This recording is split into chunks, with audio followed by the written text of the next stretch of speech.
ചെറുപുഴയിൽ UDF ആഹ്ലാദ പ്രകടനത്തിനിടെ സംഘർഷം. 2 CPM പ്രവർത്തകർക്ക് പരിക്കേറ്റു. N. മിഥുരാജ്, അനന്തു ഹരിദാസ് എന്നിവർക്കാണ് പരിക്കേറ്റത്. ഇവരെ ചെറുപുഴ സഹകരണ ആശുപത്രിയിൽ പ്രവേശിപ്പിച്ചു. കേരളത്തിൽ നടന്ന തെരഞ്ഞെടുപ്പിൻ്റെ വോട്ടെണ്ണലാണിന്ന്. വോട്ടെണ്ണലിൽ നിർണായകമായ ഭൂരിപക്ഷത്തിൽ UDF അധികാരത്തിലേക്ക് വരുന്ന നിലയിലാണ്. തോൽവി ജനമാണ് തീരുമാനിച്ചത്, ഇടതുപക്ഷം ഭരിക്കേണ്ടതില്ല എന്ന് തീരുമാനിച്ചത്. അത് ഞങ്ങൾ അംഗീകരിക്കുന്നു. ഞങ്ങളെല്ലാം ആഫീസിലിരുന്ന് വാർത്ത കേട്ടുകൊണ്ടിരിക്കുകയാണ്.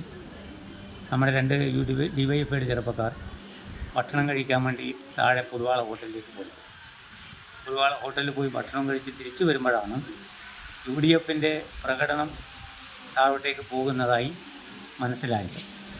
അപ്പോൾ മിഥുൻ രാജും അനന്തവും ബൈക്കിൽ വരുമ്പോൾ അവരുടെ പ്രകടനം പോകുന്നുണ്ട്. അപ്പോൾ ഇവർ സൈഡിലൂടെ വന്ന് വണ്ടി നിർത്തി.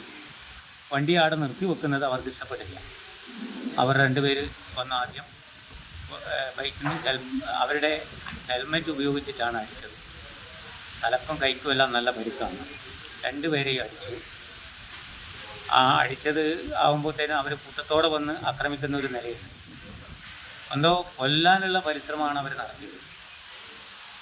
നേരത്തെ തങ്കത്തിനെ കൊന്ന അതേ സ്ഥലത്ത് വെച്ച് ഈ കോൺഗ്രസിൻ്റെ ആളുകൾ ഇവരെ 2 പേരെ അടിച്ച് ആക്രമിച്ച് വലിയ തോതിൽ ആക്രമണം നടത്തുമ്പോഴാണ് പോലീസുകാർ വന്ന് ഇടപെട്ട് നീക്കം ചെയ്ത് ഇടപെട്ടത്.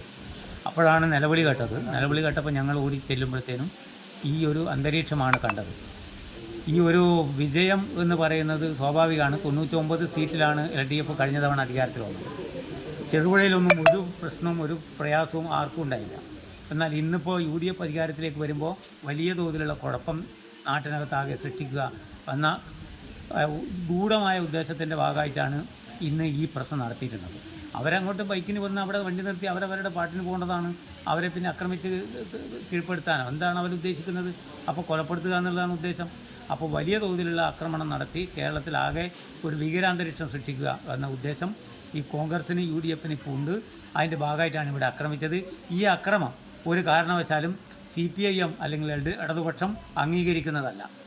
അങ്ങനെ ആക്രമിച്ചിട്ട് പാർട്ടിയെ കീഴ്പ്പെടുത്താൻ പരിശ്രമിക്കേണ്ട കാര്യമില്ല. അങ്ങനെ കീഴ്പ്പെടുത്താൻ പറ്റുന്ന ഒരു പാർട്ടിയല്ല ഇടതുപക്ഷം എന്ന് പറയുന്നത്, അല്ലെങ്കിൽ CPIM എന്ന് പറയുന്നത്. അല്ല എന്നുള്ളത് ഇവർക്ക് ബോധ്യമുള്ള കാര്യമാണ്.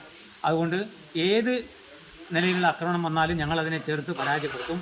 പോലീസ് നല്ല നിലയിൽ ഇടപെട്ടാൽ ഈ പ്രശ്നം നമുക്ക് പരമാവധി നല്ല സംയമനത്തോടു കൂടി ഇടപെട്ട് കൈകാര്യം ചെയ്യാൻ പറ്റുന്നതാണ്. പോലീസും അക്കാര്യത്തിൽ നല്ല നിലയിൽ ഇടപെടണം. ഇപ്പോൾ അവർ ആശുപത്രിയിൽ അഡ്മിറ്റ് ചെയ്തിട്ടുള്ളത്, ആശുപത്രിയിൽ അഡ്മിറ്റ് ചെയ്തിട്ട് അതിൻ്റെ ഇൻഫർമേഷനെല്ലാം പോയിട്ടുണ്ട്. പോലീസ് അന്വേഷണം നടത്തി ആരാണോ കുറ്റക്കാർ ആ കുറ്റക്കാർക്കെതിരെ കർശനമായ നടപടി സ്വീകരിച്ച് മുമ്പോട്ടേക്ക് പോകണം. പോകാത്ത പക്ഷം ആ നിലയിലുള്ള നീതി നടപ്പിലാക്കാത്ത നില വന്നാൽ നീതി നടപ്പിലാക്കാനുള്ള നിലപാടിലേക്ക് ഞങ്ങളും പോകേണ്ടി വരും എന്നതാണ് ഇതുമായി ബന്ധപ്പെട്ടുകൊണ്ട് പറയാനുള്ളത്.